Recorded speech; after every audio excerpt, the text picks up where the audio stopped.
Allô, test. Un, 2, un, 2.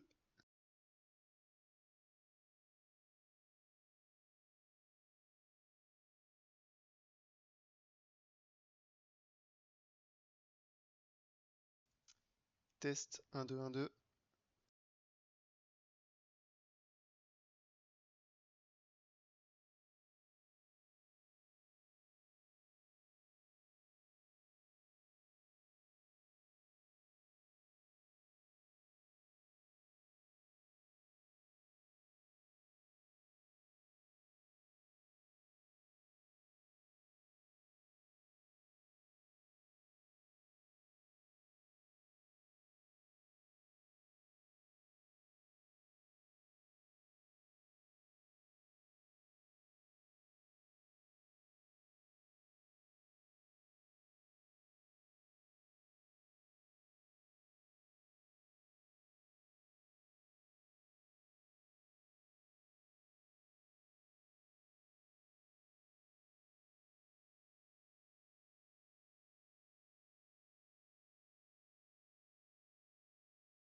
Bonjour à tous,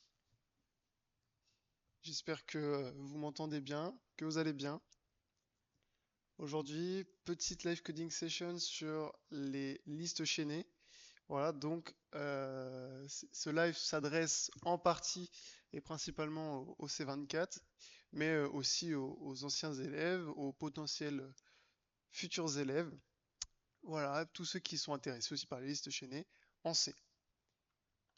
Alors, au programme de ce live, on va voir différentes choses, avec des exemples bien évidemment. En premier, on va voir ce qu'est une liste chaînée. Tout simplement, faire des petits rappels. Ce sera principalement des rappels, parce que j'espère que tous les C24 ont bien commencé le projet lundi. Ensuite, on verra la différence entre les listes chaînées et les tableaux. Faire des rappels sur ce qu'est un tableau, quand est-ce qu'il faut l'utiliser, etc. On va ensuite coder un petit peu, c'est le but un petit peu de ce live. Donc ça va être comment créer une liste chaînée, créer les structures qui vont avec, comment les utiliser, les parcourir. Et enfin, on verra la différence entre les listes chaînées simples et les listes chaînées doubles. Alors on va commencer par deux, trois rappels. Déjà, qu'est-ce qu'une liste chaînée? C'est une structure de données composée de nœuds. Alors nœud, c'est le terme français, vous l'avez entendu sous le terme de node. Donc, chaque node contient de la donnée, ça peut être des entiers, ça peut être des chaînes de caractères, peu importe, ça peut être même d'autres structures, mais la particularité de, des listes chaînées, c'est qu'elle va contenir un pointeur vers une autre node. C'est là l'intérêt de cette structure de données qu'est la liste chaînée. Ensuite, donc, bien évidemment, une node, c'est le type structure, struct, donc il faudra s'en référer au projet que vous avez fait il y a maintenant quelques semaines. Alors, quelques caractéristiques importantes et qu'il faut bien garder en tête sur les listes chaînées, enfin, elles sont dynamiques. Qu'est-ce que ça veut dire? Ça veut dire qu'on peut les faire grandir et rétrécir selon les besoins. C'est-à-dire que si on veut rajouter des nodes, on en rajoute. Si on veut en rajouter une à la fin, on peut. Une au début, on peut. Une au milieu, on peut. Et enfin, elles sont non contiguës. Alors, qu'est-ce que ça veut dire? Ça veut dire que les nodes ne sont pas forcément stockées les unes à côté des autres dans la mémoire. Étant donné qu'on joue avec des pointeurs, elles peuvent être stockées dans plein d'endroits de la mémoire. Ce qui compte, c'est que les références soient bien faites entre les nodes, de manière à ce qu'on ait une liste. Voilà. La liste, telle qu'on peut se la représenter ici sur cette diapo, c'est une représentation pour que l'homme puisse bien comprendre. Dans le PC, en réalité, chaque node est stocké un petit peu partout. Voilà. Quelques rappels sur les listes chaînées. Ensuite, on va voir la différence avec les tableaux. Alors, je vois que ma tête, hop, vous empêche de lire cette partie. On va la décaler. Euh, donc, pour rappel, un tableau, c'est une autre structure de données. Et en réalité, c'est une collection d'éléments d'un même type. Vous en avez manipulé durant différents projets, dans les projets passés. Et n'importe quel développeur, qu'il soit junior, apprenant ou senior, a utilisé des chaînes, des tableaux, pardon. Donc, elle a cette structure de données présente plusieurs avantages, notamment un accès direct aux éléments avec les index.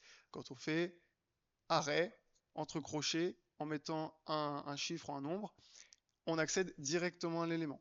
Ensuite, bon, elles sont plutôt simples à utiliser et à comprendre, mine de rien. C'est pour ça aussi qu'on les apprend souvent en premier. Par contre, elles présentent quelques désavantages. Par exemple, les arrêts sont assez difficiles à redimensionner. Et il y a aussi un coût élevé pour les opérations d'insertion et de suppression. Si on veut insérer un nouvel élément, un nouvel entier, une nouvelle chaîne, peu importe, bah, il va falloir réallouer de la mémoire ou des choses comme ça. C'est pas vraiment pratique et surtout c'est très complexe. Si vous êtes en C24, vous avez encore pas entendu parler de complexité, ça va être le projet de la semaine prochaine.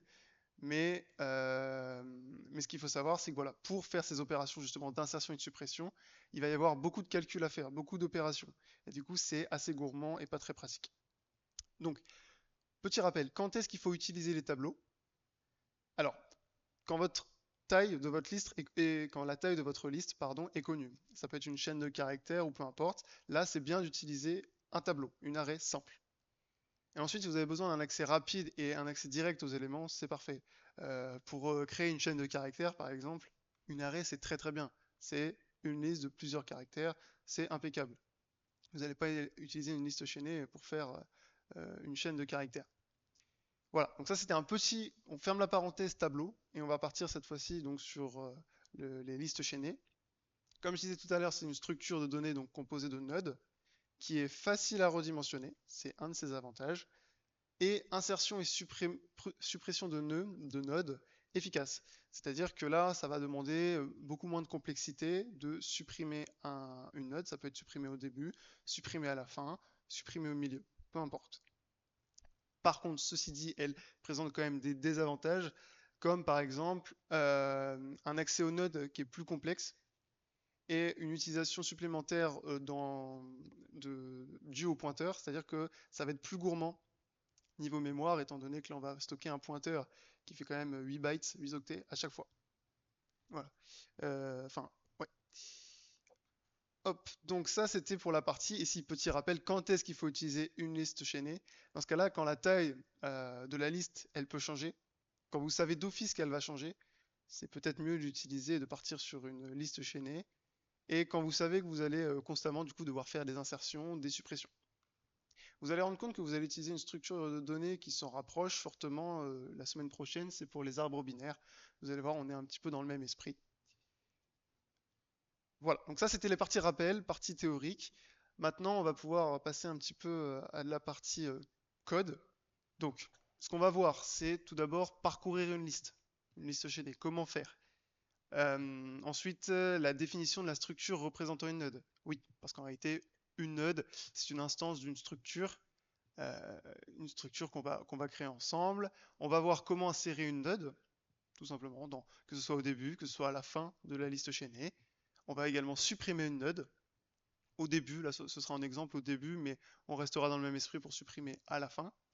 Et on verra quelques erreurs courantes qui peuvent arriver. Alors avant de passer à la partie code, juste pour rappel, si vous avez des questions dans le chat, euh, surtout n'hésitez pas à, à les mettre, je les lis en temps réel, donc si vous avez une question, n'hésitez pas. Voilà. Donc on va passer hop sur VS Code. Tac. Alors j'ai préparé quelques fichiers d'avance. En tant que C24, vous devriez être familier avec ces fichiers, mais rapidement, histoire que vous soyez à l'aise, bon, bah, j'ai créé un header file, voilà, pour que tous vos fichiers C puissent communiquer entre eux, puissent connaître l'existence de certaines de vos fonctions. J'ai créé un fichier linkedlist.c qui va contenir, alors pour l'instant il contient que des commentaires, mais qui va contenir toutes nos fonctions qu'on va créer petit à petit. J'ai ouvert mon terminal évidemment et j'ai créé des petits fichiers de test pour pouvoir qu'on puisse tester notre code. Voilà. Alors, si jamais il y en a qui n'ont jamais vu cette interface, je ne sais pas s'il y en a qui l'utilisent ou qui restent sur Emacs ou Vim ou Nano, peu importe. Bon, j'utilise VS Code. Voilà, c'est plus simple, plus rapide, mais c'est pas forcément pour le premier trimestre une bonne chose de passer directement sur VS Code. Continuez à rester sur Emacs ou sur Vim pour le moment. Vous pourrez le faire, vous pourrez utiliser VS Code ou un IDE un peu plus poussé quand vous ferez des projets un petit peu plus complexes, notamment le Simple Shell ou à partir du deuxième trimestre. Voilà. Donc, tout à l'heure, comme je disais, on a dit qu'on regarderait le parcours d'une liste. Comment parcourir une liste? Alors, une fonction qui est bien pour tester ça, c'est de faire une fonction d'affichage. Le problème actuellement, c'est qu'on n'a pas créé notre structure. Donc, on va créer notre structure. Alors, là, en général, hop, je repasse sur VS Code. En général, pour créer une structure, c'est bien de le mettre dans le header file. C'est même mieux. On n'oublie pas les fameux commentaires, hein. Tout bon développeur met des commentaires en précisant ce que fait la fonction, enfin ce que fait pas la fonction, la structure, à quoi elle sert notamment. Donc, comment on définit? On commence par taper typedef, évidemment. C'est une structure, donc struct. On lui donne un nom. Donc là, on va repartir sur les bases que vous avez vues dans votre projet, hein. C'était liste S, si je me trompe pas. Voilà, on met hop, les petites accolades.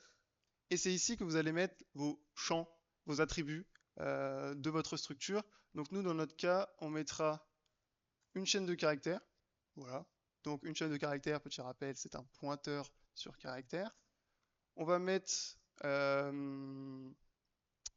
euh, un unsigned int, donc un entier non signé, qu'on pourra appeler len, qui représentera la longueur de notre chaîne de caractères. Et du coup, ici, le plus important, c'est de mettre un pointeur sur la prochaine node. Donc, qu'est-ce qu'un pointeur sur la prochaine node? Ça, c'est dit de manière entre guillemets humaine, mais vraiment, techniquement, c'est un pointeur sur la structure qu'on vient tout juste de créer. Donc, hop, notre structure, elle s'appelle listTest, et en général, par convention, le pointeur, on l'appelle next, pour bien préciser qu'on va sur la prochaine node. Voilà. Donc ici, on a notre pointeur, on a notre chaîne de caractères, on a notre entier. Et étant donné qu'ici, on a tapé typedef, il faut lui donner un nouveau nom. Donc, hop, on va mettre listé. Donc là, quand vous créerez, à partir de ce moment-là, vous pouvez créer des variables de type list t. Donc en fait, créer des nodes, parce que ici, on a la représentation d'une node. Là, c'est des exemples assez simples, mais en entreprise, vous pourriez tomber sur des structures qui font des dizaines et des dizaines de lignes, voire même des centaines de lignes. On peut représenter, là on représente une node, mais on peut représenter par exemple une voiture. Donc une voiture, elle aurait une marque, une année de construction, un nombre de chevaux, une immatriculation, un prix, etc. Donc voilà, là c'est un exemple assez simple, mais c'est pour que vous ayez des idées de quand est-ce qu'on pourrait utiliser les structures. Voilà. Donc, on a créé notre structure. Maintenant, il va falloir créer une fonction qui permet de parcourir notre liste chaînée et d'afficher son contenu. Alors pour ça, on va créer une petite fonction. Normalement, vous avez dû la créer également. On va la revoir ensemble. Et si vous bloquez ou quoi que ce soit, n'hésitez pas à écrire dans le chat. Donc pour ça, j'ai préparé une fonction qui s'appelle printList. Voilà. Donc j'ai rappelé dans les commentaires, affiche tous les éléments d'une liste, avec qui prend en paramètre un pointeur sur listé. Donc H ici, H, je pense que vous vous en doutez, ça correspond à head, c'est-à-dire head, la première node d'une liste chaînée. Voilà. Et en retour, on retourne un, on retourne un sizeT, donc ça va correspondre au nombre de nodes. SizeT, je sais qu'il y a beaucoup de personnes qui m'ont demandé ce qu'était SizeT, quelle était la différence avec int. SizeT, on est vraiment sur de la sémantique, c'est-à-dire qu'en général, ça marche très bien avec un int, c'est juste que SizeT, on sait que ça va correspondre à la taille de quelque chose. Voilà. Int, ça peut représenter n'importe quoi. Un int, on peut faire un int pour représenter un âge, une année, euh, un prix par exemple. En général, SizeT, c'est vraiment pour une quantité, donc, enfin une taille, notamment la taille d'une liste chaînée, la taille d'une array, peu importe. Voilà, tout simplement. Mais il n'y a pas grande différence avec un entier. Voilà. Donc pour afficher notre liste, il va falloir déjà faire quelques petites vérifications. Une première vérification qu'on peut faire, c'est déjà, en tout premier lieu, vérifier les edge cases, donc les cas à part. Et là, ici, notre edge case, c'est déjà, peut-être, on pourrait vérifier si h pardon, est égal à nul. Voilà. Si c'est le cas, qu'est-ce qu'on fait? Bah, on peut retourner 0. Tech. Voilà. Effectivement, si h est nul, ça veut dire que notre liste chaînée ne contient aucune node, donc on peut retourner directement 0. Tout simplement. Ensuite, on sait qu'on va devoir retourner le nombre de nodes. Donc ce serait bien si on avait une variable qui va stocker ce nombre de nodes. Donc on peut l'appeler, en général, j'ai vu beaucoup de personnes l'appeler i. Ici, on va l'appeler count parce que c'est encore plus parlant de l'appeler count. Voilà. Donc là, on est bon. Pourquoi je déclare en haut de ma fonction? Tout simplement par rappel, Betty ne veut pas qu'on déclare des fonctions ailleurs que tout en haut de la fonction. Voilà. Ensuite, on va commencer à se balader dans notre liste, parce que pour rappel, on veut la parcourir. Question simple, j'espère que tout le monde a la réponse, mais je pense que c'est le cas. Qu'est-ce qu'il faut utiliser pour parcourir quelque chose? Bien évidemment, une boucle. Alors, dans mon cas, étant donné qu'on ne sait pas où est-ce qu'on va s'arrêter, on ne sait pas encore quelle taille fait notre liste chaînée, on va utiliser une while. Voilà. En général, une for, on va l'utiliser quand on sait à peu près où on s'arrête. Là, on ne sait pas vraiment où on va s'arrêter, donc on utilise while, mais en utilisant for, hein, globalement, c'est la même chose. Voilà. Donc, quelle va être la condition d'arrêt? Et bien, tant que h est différent de nul, hein, c'est-à-dire que tant qu'on est sur une node, ben, on va continuer, évidemment. Donc voilà, on ouvre les fameuses accolades. Et là, qu'est-ce qu'on regarde? Tech.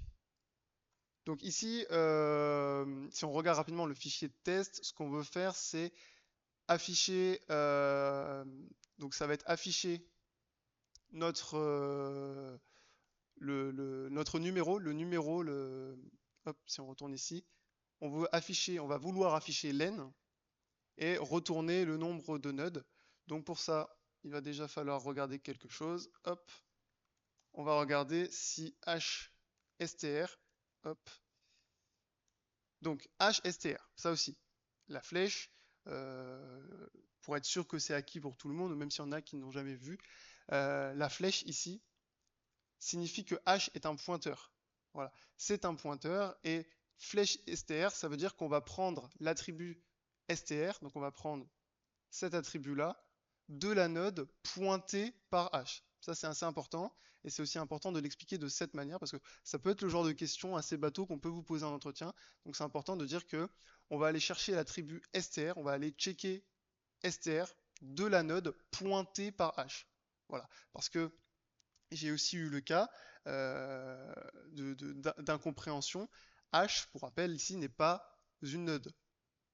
Voilà, H, c'est bien un pointeur sur une node. Là, notre node en question n'a pas de nom.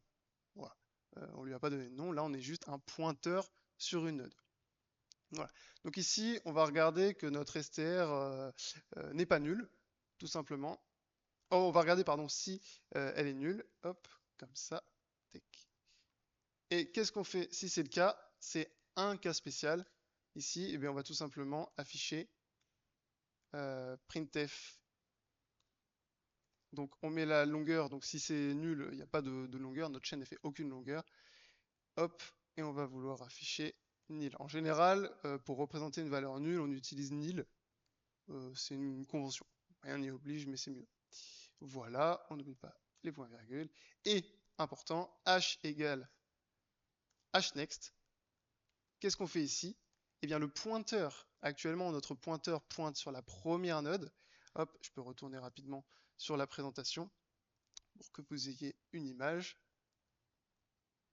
Hop, voilà. Là, actuellement, on a la première node head, enfin le pointeur sur la première node head, et ben là, on va tout simplement le décaler sur la deuxième node, là où on voit marqué B. Voilà. Et c'est réalisable en faisant h égale h flèche next. Voilà. Là, on le déplace. Par contre, attention, dès que vous faites ça, vous ne pourrez plus revenir, avec une liste chaînée simple du moins, vous ne pourrez plus revenir sur celle d'avant. Vous avez perdu le lien.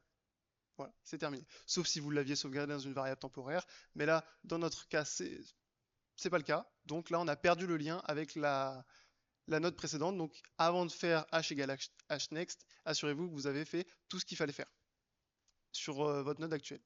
Voilà. Et sinon, dans l'autre cas, on va tout simplement afficher, hop, pour que ce soit un petit peu plus rapide, on va afficher %d, %s. Alors vous qui avez fait printf la semaine dernière, voilà, on va afficher la longueur de la chaîne et la string, la string de la node pointée par h. Voilà. Et là, du coup, dans le même cas, on passe à la prochaine. Voilà. Si vous avez fait un code qui ressemble à ça, à peu près, c'est normal. Si vous ne l'avez pas fait de cette manière-là et que ça fonctionne, c'est possible. Il y a plein de manières de faire, donc pas de souci avec ça. Et une fois qu'on a terminé, donc une fois qu'on a traité notre node, on n'oublie pas d'incrémenter count.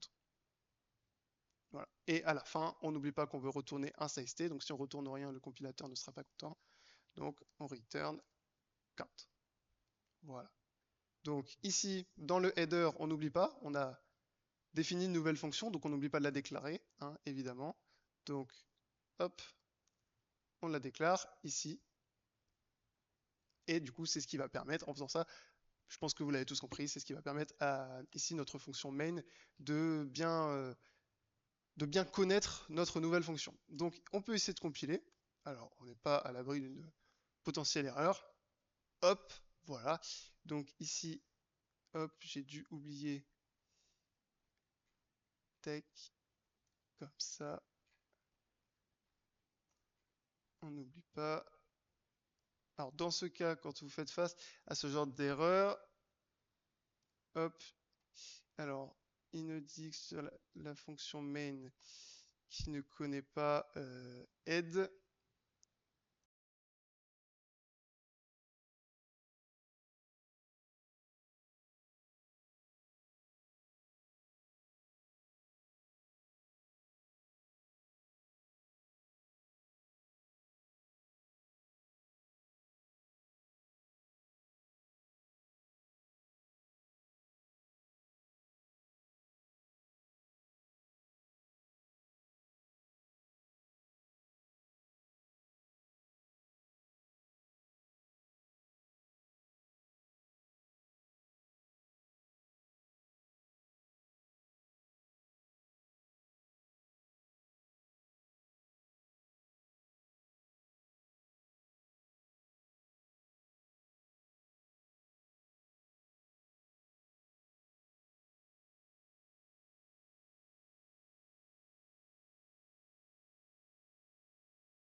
Alors, petit souci, il n'y a pas trop.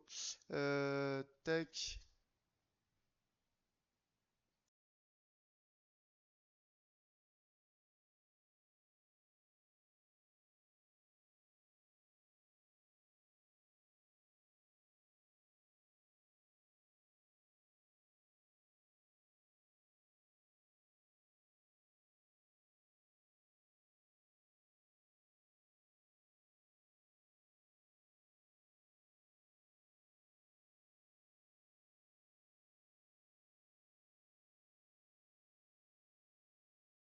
Alors, pour cette partie, petit souci technique. euh, Hop. Voilà, on va passer au. À mon avis, c'est parce que j'ai préparé une partie sur les. Hop, tac, cette partie est bonne. Tac. On va pouvoir passer à la prochaine en attendant. Je vous enverrai sur Slack éventuellement le bug pour pas qu'on perde plus de temps sur ça, parce que j'ai prévu différentes choses. Hop. Est-ce qu'en attendant, vous avez des questions dans le chat? Je vous laisse écrire si vous avez des questions.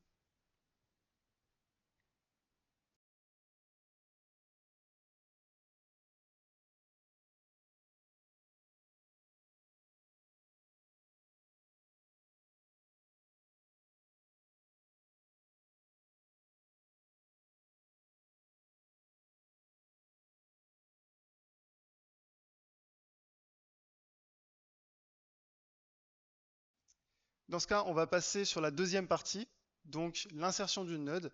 Il y a plusieurs moyens d'insérer une node, notamment au début d'une liste chaînée ou bien à la fin d'une liste chaînée. Nous, on peut éventuellement faire les deux cas. Hop. Donc là, ça va être la même chose, globalement. Enfin, il va y avoir quelques différences, vous allez voir, assez subtiles. Et je vais aussi vous montrer un cas d'erreur que j'ai souvent vu remonter. Donc là, pareil, hop, on crée une fonction addNode, donc qui va retourner cette fois-ci une node. Oh, pardon, on va passer sur VS Code, ce sera mieux. Hop, donc c'est une fonction qui va retourner une node de type donc listée, qui va prendre en paramètre un double pointeur et une chaîne de caractères. La chaîne de caractères qu'on va vouloir stocker dans notre node. Et vous allez voir len, l'autre attribut, il sera calculé grâce à la fonction strlen que j'ai définie hop, ici. Voilà, bon ça c'est la fonction basique, vous l'avez tous vu au moins une fois. Hop, tac. Alors je viens de lire le commentaire. Hop. Alors, fait sûrement de paramètres de la fonction printlist, la structure est listint. Ah, alors c'est possible. Alors ici, hop, ici j'ai bien une liste. Hop, j'ai bien des listés partout.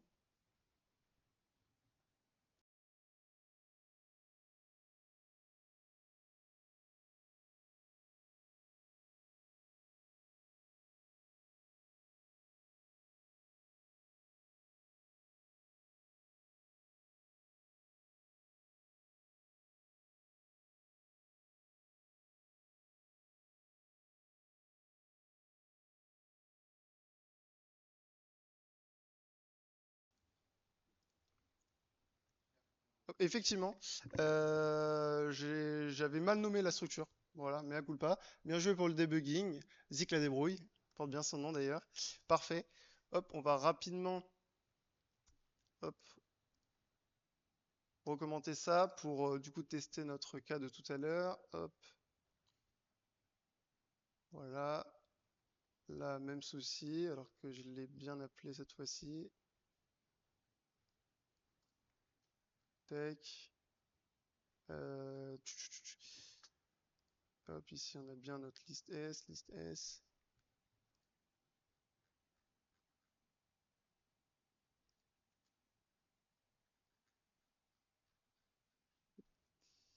Tac. Bon, celui-là, à la limite, on le verra à la fin. Pas trop perdre de temps pour les prochains. Donc on va revenir à add node. Hop. Alors, comme je disais, add node, notre fonction, elle va ajouter une node, pardon, au début de notre fonction, au début de notre liste chaînée. Alors, qu'est-ce qu'il faut faire? Donc déjà, il nous faut strlen, comme je disais tout à l'heure, pour pouvoir récupérer la longueur de notre chaîne et la mettre dans l'attribut len de notre structure, ici. Hop. Donc ça, on l'a défini tout en haut, ça, il n'y a pas de problème. Et il va falloir qu'on crée une nouvelle node. Voilà. Donc, on peut créer une nouvelle node en faisant lister, parce que maintenant on peut l'utiliser puisque ce type existe, et qui sera un pointeur. Donc on va créer un nouveau pointeur sur une node. Il va falloir allouer cet espace, évidemment. Comment on alloue cet espace? Vous l'avez vu normalement il y a quelques semaines de cela, en utilisant la fonction malloc, la fameuse fonction malloc. Hop, et on va lui dire sizeof quoi? Sizeof, la taille d'une liste. Alors, pourquoi on utilise sizeof? Parce que déjà, chaque PC peut réagir différemment, et en fonction de comment il va stocker vos données, bah, votre taille de structure peut varier, ça peut vraiment différer. Donc si vous mettez un nombre fixe, ou si vous vous dites, ah bah j'ai un entier, j'ai une chaîne de caractères, et j'ai, bon, ça va faire environ tant d'octets. Non, là il y a des risques que d'un PC à l'autre ça ne fonctionne pas. Donc, dans ce cas-là, utilisez sizeof. Peu importe le PC sur lequel vous serez, ça fonctionnera. Donc sizeof quoi? Sizeof listé. Voilà, on veut allouer l'espace d'une node. Qui dit, euh, qui dit malloc dit vérification que malloc a fonctionné. Donc on vérifie si new égale nul. Voilà. Auquel cas, alors si ça ne fonctionne pas, malloc renvoie nul. Donc il faut vérifier. Auquel cas, on va faire un return nul. Hop. Voilà, on s'arrête. Et on peut faire une deuxième vérification. Alors on peut le faire dans le même if, en soi ça fonctionne. Ça fonctionne aussi. C'est vérifier que head est pas nul de base. Voilà. Donc vérifiez-le en premier, que head n'est pas nul. Et auquel cas, il faut faire attention dans l'ordre dans lequel vous mettez là. Volontairement, je mets dans cet ordre.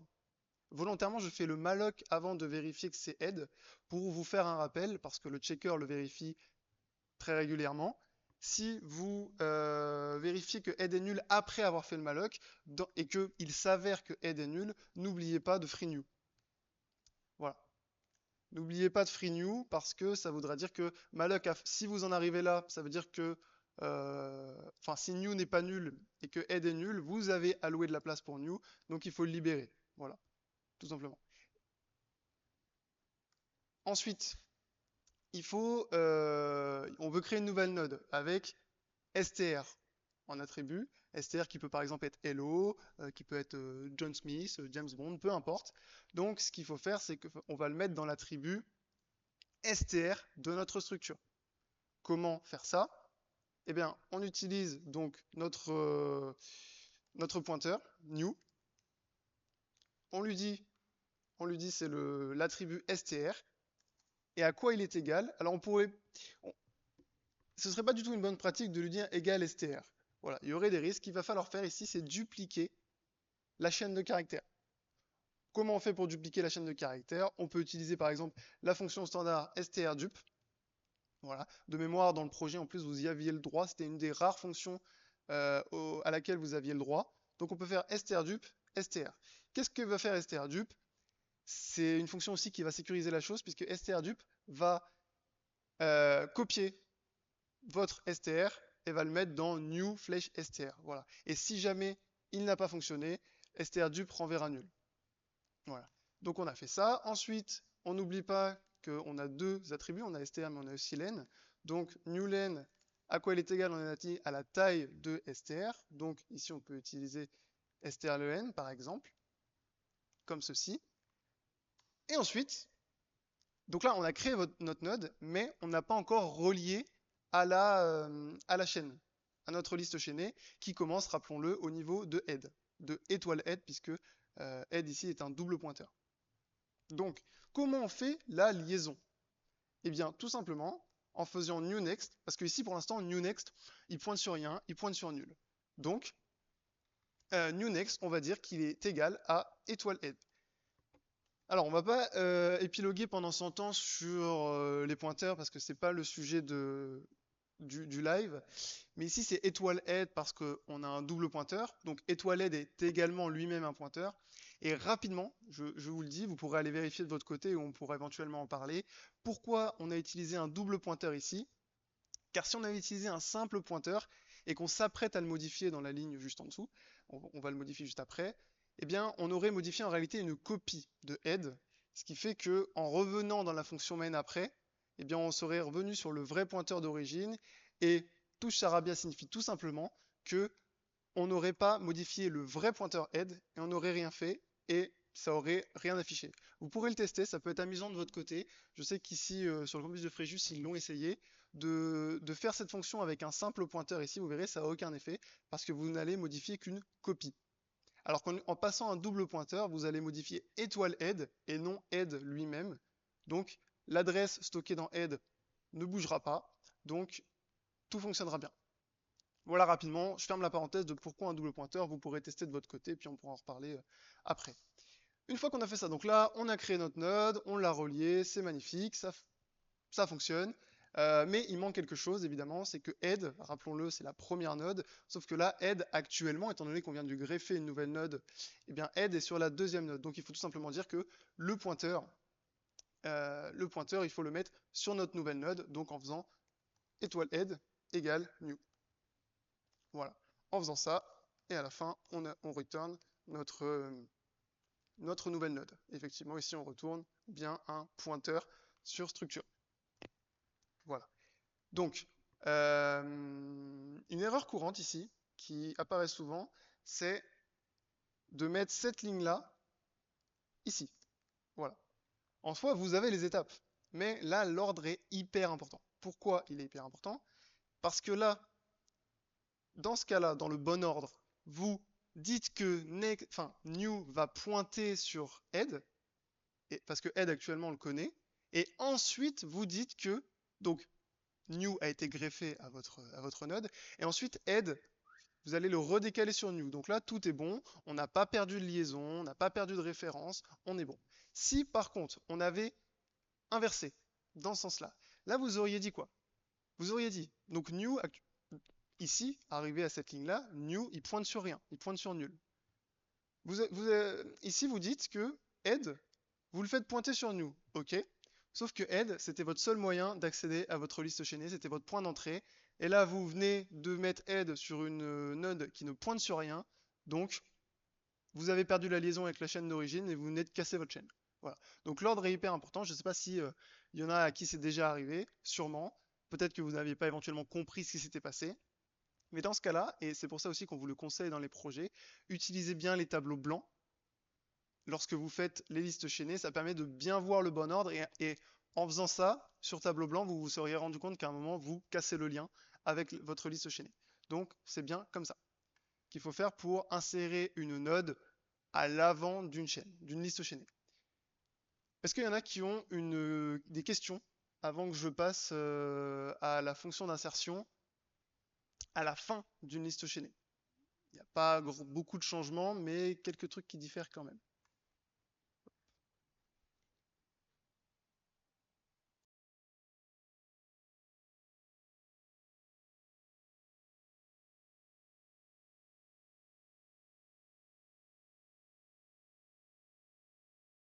Ok, pas de questions, alors on va pouvoir continuer.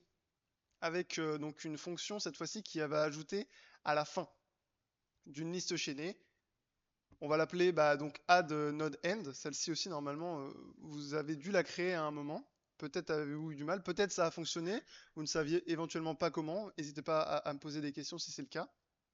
Donc là, qu'est-ce qu'on va vouloir faire? Ça va être la même chose, sauf que au lieu d'ajouter au début de notre liste chaînée, on ajoute à la fin. Donc dans un premier temps ici, il va y avoir deux choses à faire. Parcourir notre liste chaînée pour arriver au bout de notre liste. Et une fois que c'est le cas, eh bien, greffer la nouvelle note qu'on aura créée à la chaîne en faisant les liaisons dans le bon ordre.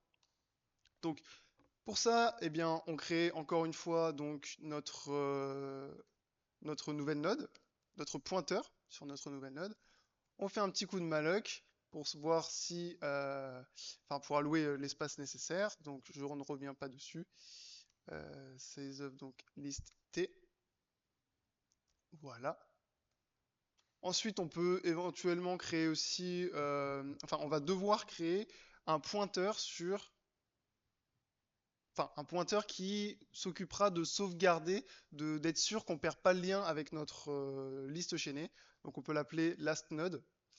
Vous allez voir pourquoi last node. Très important d'ailleurs de mettre des bons noms à vos variables bien explicites. Hop, on va le faire pointer pour le moment sur head.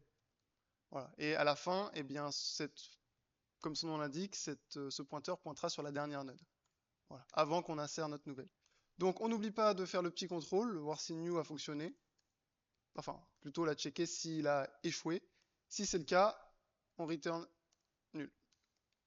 Voilà. Ça, c'est en général, c'est les réflexes que vous devriez tous avoir, hein. C'est vous allouez, vous vérifiez si ça a raté. Si ça a raté, on stop. Souvent, mettre des returns assez tôt, c'est ce qu'on appelle dans le monde du dev le early return.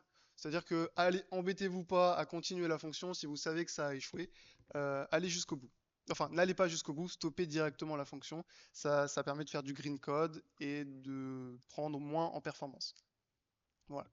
Donc là, on fait comme tout à l'heure. Donc on peut même reprendre hein, ici ce qu'on a fait là. Hop, on crée notre node. Et ici, aucune liaison n'est faite. Voilà. Hop. Sauf que news next, on va pas le faire pointer sur head. Pour l'instant, on va le laisser sur nul. Parce qu'effectivement, on veut pas qu'il pointe sur head, on veut qu'il pointe pour l'instant nulle part. Et à la toute fin, de toute manière, la dernière node qu'on appelle la tail, donc la queue en français, il pointe sur nul. Sauf dans le cas où la dernière node, et je ne sais pas si certaines personnes se sont renseignées, lorsque la dernière node pointe sur la première node, on appelle ça une circular linked list, donc une liste chaînée circulaire, et auquel cas là ça peut créer des boucles sans fin, mais ça peut avoir des utilités également. Voilà. Donc ici on va vérifier, on va faire un petit contrôle, c'est voir si head, le pointeur sur lequel on est, il pointe sur nul. Voilà, on n'oublie pas ça. Et si c'est le cas, qu'est-ce que ça veut dire? Ça veut dire que notre liste chaînée est vide. Ça veut dire qu'il n'y a rien. Ça veut dire que notre nouvelle note qu'on a créée, c'est déjà la dernière. Donc, si c'est déjà la dernière, eh bien, on a juste à faire, hop, étoile head égale new. En faisant ça, vous avez traité le cas, un edge case, le fameux. Le checker, il en teste plein des edge cases. Vous avez traité le cas où la liste est vide, tout simplement. Au tout début, dans les fichiers que Holberton vous donne, les fichiers main, au tout début, head vaut nul. Eh bien, quand il vaut nul, c'est-à-dire que c'est pas une erreur, ça veut juste dire que la chaîne est vide. Et si elle est vide, euh, si elle est vide, ça veut dire que la nouvelle note que vous venez de créer est la dernière. La première, mais également la dernière. Sinon, si ce n'est pas le cas, hop, si votre liste n'est pas la dernière, enfin si votre node n'est pas déjà la dernière, ce qu'il va falloir, c'est donc, comme je disais tout à l'heure, parcourir votre liste chaînée. Donc là, moi j'aime bien utiliser les while dans ce cas-là. Ça marche aussi avec une for, à vous de voir. Donc là, qu'est-ce qu'on va regarder? On va faire, hop, on va regarder à chaque fois que last node next n'est pas nul. Voilà. Au début, last node next, pour rappel, on le fait pointer sur head. Donc si votre liste chaînée contient plusieurs nodes, eh bien, elle continuera, ça va rentrer dans la boucle while et ça va tourner. Et tant que last node next, donc en gros, tant que la dernière node, enfin, la node après la dernière node n'est pas nulle, donc en fait, tout simplement, tant qu'on n'est pas arrivé à la dernière node, qu'est-ce qu'on fait? eh bien, on déplace, hop, on déplace notre last node. Ça, je pense que vous savez tous le faire à présent. Voilà, on la déplace. Et quand est-ce que je vais m'arrêter? Je vais m'arrêter quand last node sera réellement la dernière node de ma liste chaînée. Voilà. Et que dans ce cas-là, si je suis à la dernière node, effectivement, last node next vaudra nul. Quand c'est le cas, qu'est-ce qu'on fait? Eh bien, on s'arrête pas là, évidemment. On dit que last node next, à ce moment-là, pour rappel, c'est très important, ça vaut nul. Eh bien, à ce moment-là, on va la faire pointer sur new. Et dans ce cas-là, ce sera new, notre dernière node. Donc, tout simplement, égal new. Voilà. Et là, vous avez inséré new à la dernière node. Voilà. Et on n'oublie pas de retourner notre nouvelle node. Donc ici, pourquoi on n'a pas... Il y a plusieurs questions ici qui peuvent se poser, notamment pourquoi on a utilisé last node et pas directement head. Bah, étant donné que notre nouvelle node qu'on a créée est la dernière de la liste, si on avait utilisé head, ça voudrait dire que head, on le décale jusqu'à la dernière node. Et en fait, n'oubliez pas que dès que vous décalez head, le vrai head, sans avoir utilisé de, de variable, entre guillemets, de sauvegarde, eh bien, vous perdez le lien avec les notes précédentes, et là, vous cassez tout. Vous cassez tout le lien, et il vous restera que new à la fin. Donc, d'où l'intérêt d'utiliser une variable soit temporaire, soit sauvegarde, vous l'appelez comme vous voulez. Là, voilà, c'est important d'utiliser last note. Est-ce que vous avez des questions à ce niveau-là? Sinon, on va pouvoir enchaîner. Tac. On va pouvoir enchaîner après sur la suppression d'une node. Ça, normalement, c'est une fonction que vous n'avez pas faite, si je ne me trompe pas.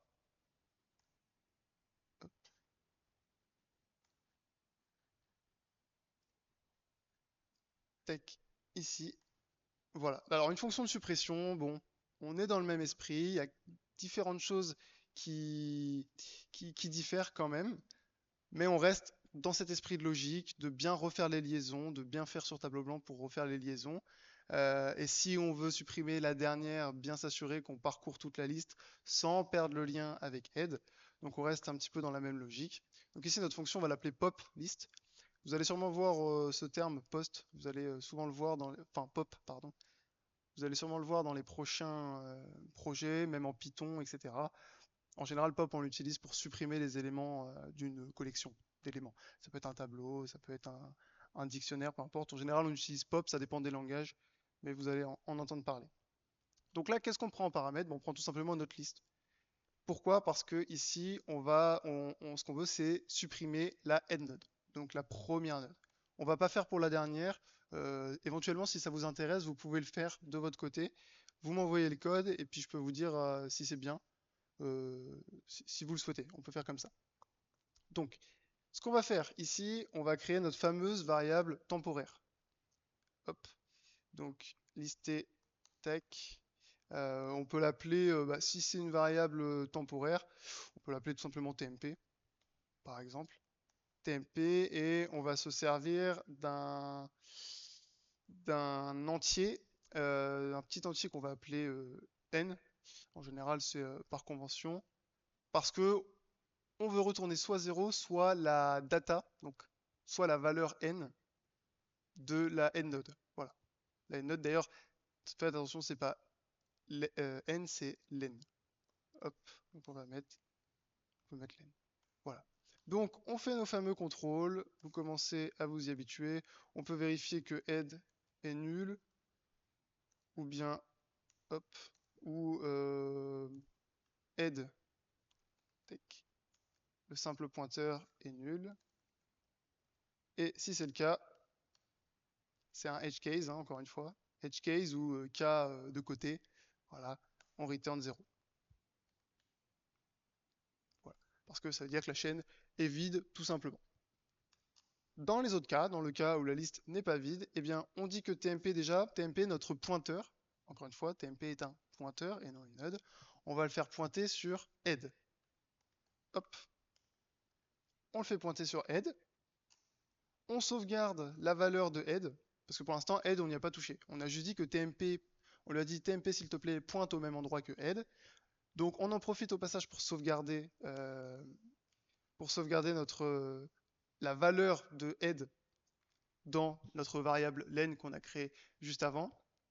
Donc ici, voilà, head, hop, pardon, n, comme ça, hop.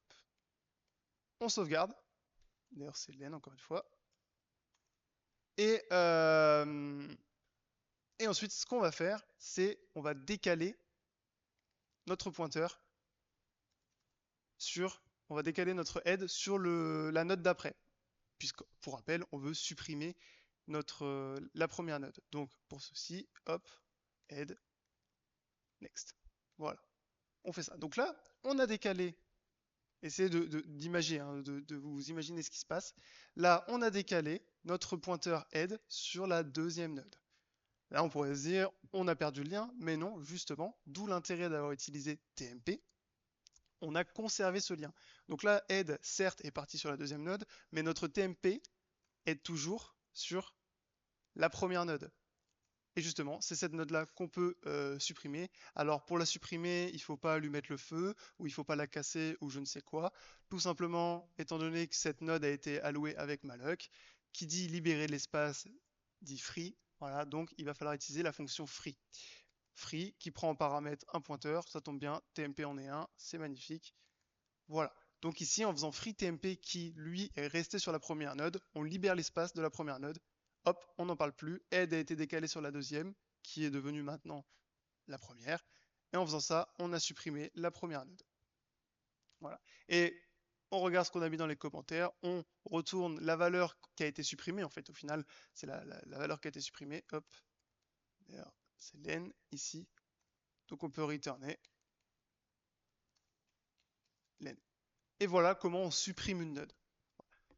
Pour supprimer à la fin, ça aurait été le même esprit. On utilise une variable temporaire, on parcourt la liste un à un, on s'assure qu'on s'arrête bien à la dernière, enfin à l'avant-dernière, et on libère la dernière. Voilà, ça aurait été comme ça. Si j'ai toujours pas de questions, on va pouvoir passer, hop, à la diapo suivante ici. Donc on a vu l'insertion d'une node, à l'avant, à l'arrière, la suppression d'une node, la définition de la structure représentant une node. Les erreurs courantes, je vous en ai montré une tout à l'heure, voilà, bien faire attention aux étapes de manière à ne pas perdre le lien. Ça, je pense que c'est vraiment quelque chose qu'il faut garder en tête, c'est ne pas perdre le lien. Utiliser le tableau blanc. Je pense que à Alberton et dans le monde de l'entreprise, on ne le répétera jamais assez. Utilisez les tableaux blancs, les ardoises, des crayons, peu importe, mais faites vos schémas. Vous avez des super écrans à Alberton qui vous permettent d'utiliser les tableaux blancs interactifs. Utilisez-les en groupe pour voir les liens que vous faites étape par étape. Et vous faites une étape au tableau, et ben super, ça vous fait à peu près une ligne de code. C'est ça qui est pas mal. Et c'est très important parce que arriver à faire le code un petit peu la tête dans l'ordinateur, on lève pas les yeux et cool, ça marche. En utilisant par exemple ChatGPT, c'est un très bon outil, mais si vous n'avez pas la logique et que vous avez du mal à représenter une liste chaînée et les étapes de suppression, d'insertion, etc., ça peut être compliqué. Hop. Donc, on va pouvoir passer maintenant aux listes chaînées simples versus double. Je ne sais pas si tous les C24 qui regardent le live ont commencé le projet sur les listes doublement chaînées. Mais globalement, vous avez dû vous dire, c'est à peu près la même chose. Effectivement, c'est à peu près la même chose. Et avant de parler des doubles, on fait un rappel rapide d'une liste simplement chaînée. Chaque node contient un pointeur vers la node suivante, donc next, et on ne peut pas aller sur la node précédente. À part si on a utilisé des variables temporaires, mais si ce n'est pas le cas, on a perdu le lien, on ne peut pas revenir avant. Donc, c'est ce qu'on appelle un parcours unidirectionnel, vous pouvez aller que de head jusqu'à la fin. Voilà, donc ici on a un exemple de liste simplement chaînée, voilà, on a head, on a un pointeur vers le next, et c'est tout. Tandis que les listes doublement chaînées, vous l'aurez bien compris, surtout si vous avez commencé le projet, cette fois-ci, on n'a pas un mais deux pointeurs dans notre structure. On a un pointeur vers la node suivante et un pointeur vers la node précédente. Par convention, on l'appelle prev pour previous, précédent en français. Voilà. Donc ici, on va pouvoir parcourir de manière bidirectionnelle la liste chaînée. On peut se décaler, se déplacer, revenir. C'est plus pratique. Mais attention ici, parce qu'un des désavantages, c'est qu'évidemment, vous allez prendre beaucoup plus de place en mémoire, puisque là, vous stockez pas un, mais deux pointeurs. Voilà. Donc assurez-vous, avant d'utiliser une liste doublement enchaînée, que vous avez réellement besoin de revenir en arrière. Si vous avez besoin de revenir en arrière, là oui, c'est judicieux d'utiliser une doublement enchaînée. Si vous savez que non, globalement, vous avez juste à aller de gauche à droite, bon, et bien là, une liste simplement enchaînée, ce sera bien, parce que plus on va avancer dans le temps, plus les questions de green code et de code dit éco-responsable vont entrer en jeu, et si jamais vous vous amusez à utiliser une doublement enchaînée, alors que ça fait très bien le travail avec une simple enchaînée, eh bien, votre responsable aura potentiellement tendance à vous dire, à vous faire, à vous le rappeler, et à vous demander de changer votre implémentation en utilisant une liste simplement enchaînée. Voilà. Si vous êtes amené à utiliser des listes simplement enchaînées et doublement enchaînées. Donc on va revenir hop sur VS Code ici et on va créer donc la structure d'une liste doublement enchaînée. Alors vous allez voir, hein, là c'est pas sorcier. Il n'y a pas grand chose qui change. On va la faire ici. Tac. On va supprimer ça aussi. Là donc on est dans le même esprit. On peut même copier ça pour gagner du temps. Alors, faut savoir qu'un copier-coller, quand on est développeur, c'est bien et pas bien. C'est très très bien pour faire ce genre de choses. C'est-à-dire que si vous voulez juste changer deux, trois trucs, bon, c'est bon. Copier-coller tout de Stack Overflow sans vérifier si ça va marcher, à vos risques et périls. Voilà. Donc ici, on va pouvoir l'appeler, notre structure, on va pouvoir l'appeler delistint hop, S, par exemple. À la fin, on pourra l'appeler delistint T, hop, par convention Holberton. Et qu'est-ce qu'elle va contenir? Alors là, on va pas s'embêter avec une chaîne de caractères. On va avoir un entier n, par exemple. Et donc ici, on a hop, un pointeur sur une structure de type delistint s qui s'appellera next, qui pointera sur la node suivante. Et on va avoir ici donc la même chose, mais version prev pour pointer sur la node précédente. Voilà. Euh, Ça, normalement, c'est bon pour tout le monde. Encore une fois, si vous avez un problème, soit avec les structures ou quoi que ce soit, n'hésitez pas à le mettre hein, dans le chat. Je jette un petit coup d'œil dessus de temps en temps. Voilà. Donc là, ici, ce qu'on va vouloir faire, c'est ce qu'on va faire ensemble, ça va être une petite fonction donc pour ajouter au début d'une liste doublement enchaînée, pour qu'on voit un petit peu comment ça se passe. Il n'y a pas beaucoup de changements, ça je pense que vous l'aurez vu. Hop.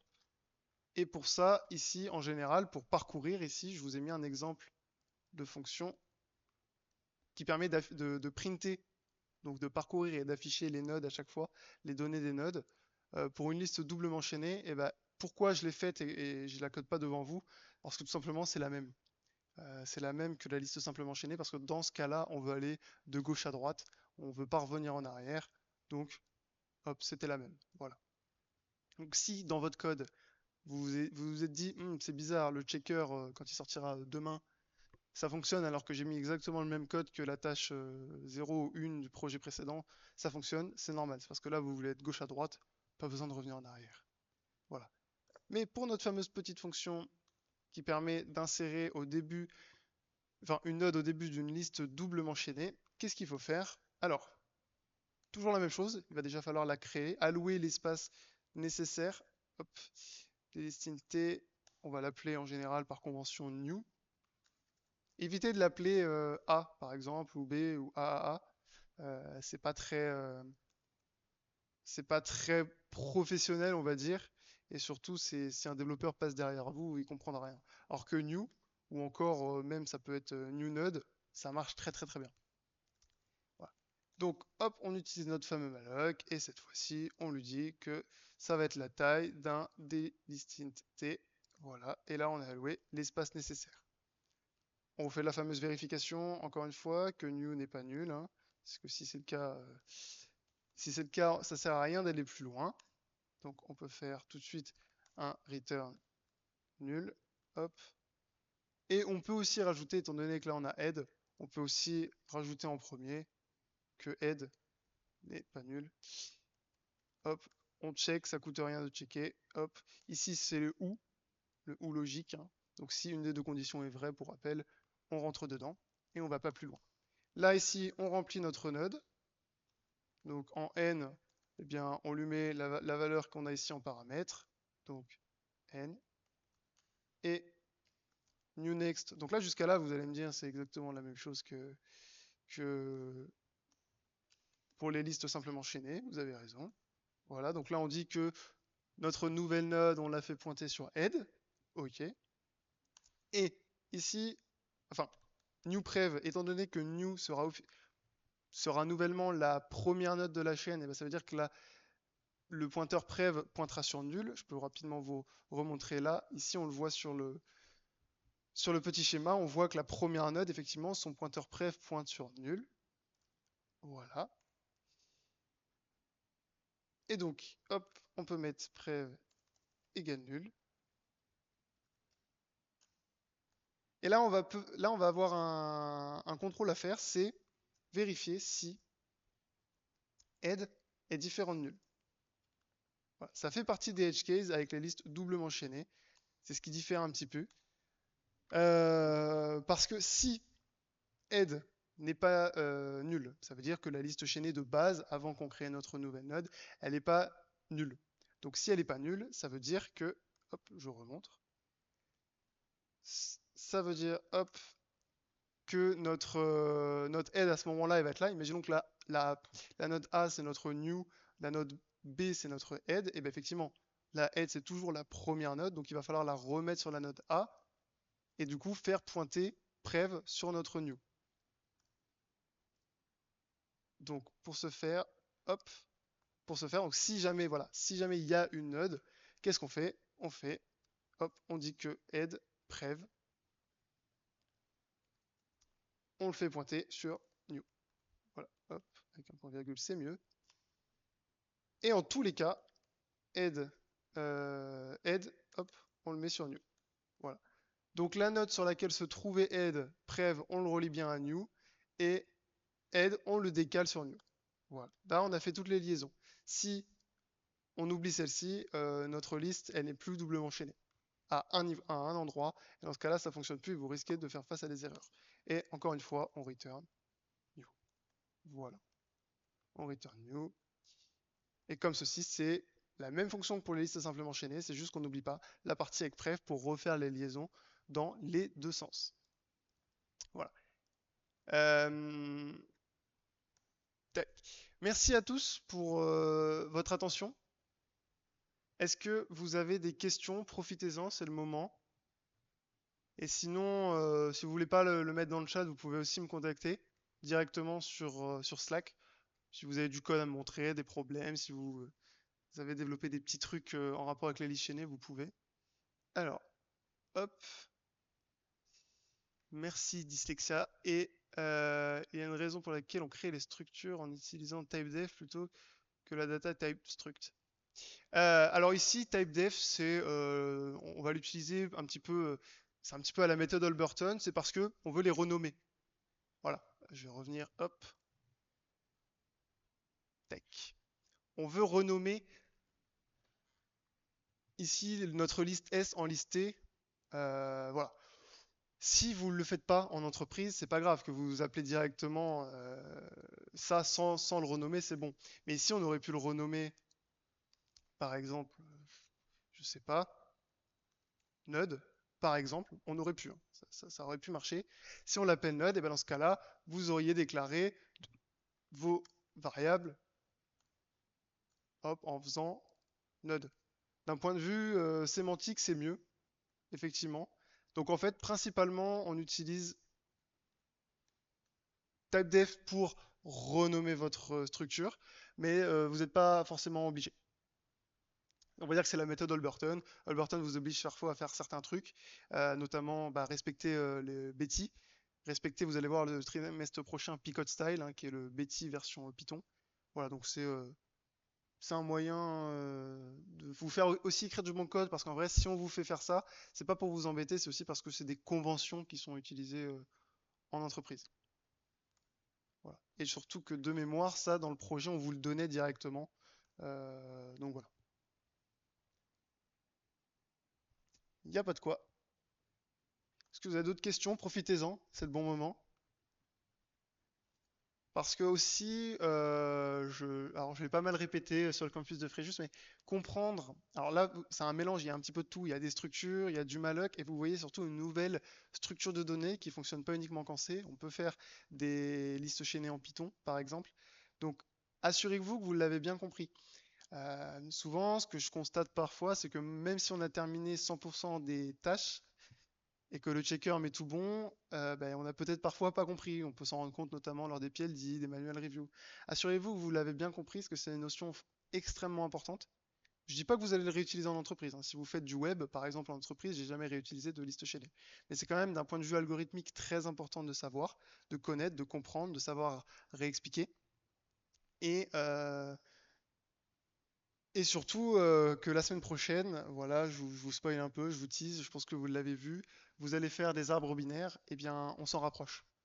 Voilà, les arbres binaires, il y aura des structures avec des pointeurs sur d'autres instances de ces structures. Voilà, vous allez voir, vous allez bien vous amuser, mais si vous n'avez pas compris ou si vous avez réussi sans vraiment comprendre, vous pourriez avoir du mal pour les prochains projets. Donc assurez-vous que vous avez bien tout compris.